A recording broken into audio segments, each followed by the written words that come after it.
अस्सलाम वालेकुम प्यारा दोस्तों। जे सिंध धरती ते ही कहर रहियो मासूम दिलनि जो छा थींदो। ईअं रोज़ जे घोट पया कुसंदा बेॾोह दिलनि जो छा थींदो।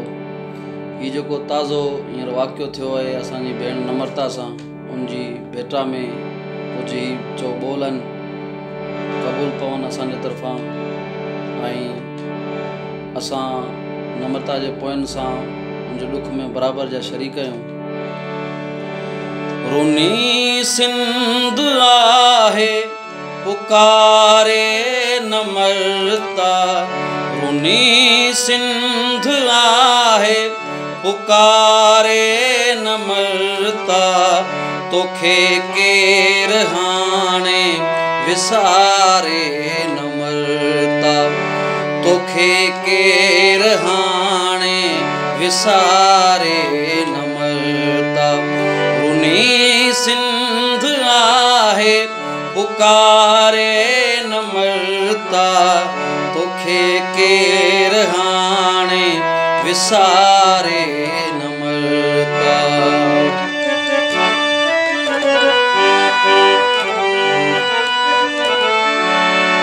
ॾिसे राह तुंहिंजी पई माउ जी जल,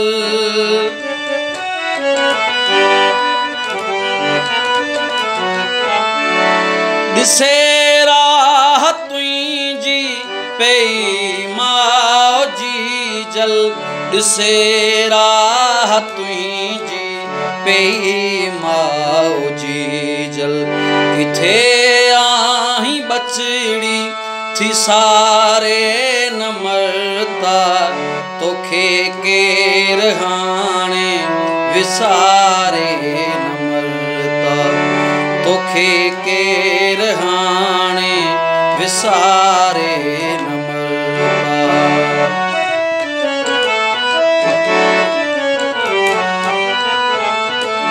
अबोई अदोही चवनि था असांखे,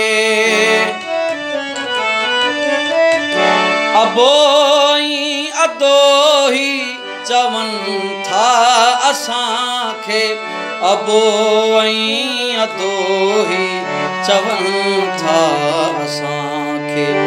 जुदाई पई तुंहिंजी ॻारे नम्रता, तोखे केर हाणे विसारे नम्रता, तोखे केर हाणे विसारे नम्रता।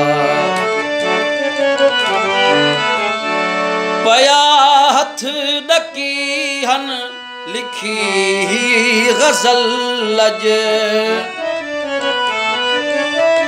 पया हथ ॾकी हन लिखी ग़ज़ल अॼु, पया हथ ॾकी हन लिखी ग़ज़ल अॼु। छॾियो दर्द तुंहिंजे रुआरे नम्रता, तोखे केर हाणे विसारे नम्रता, तोखे केर हाणे विसारे नम्रता।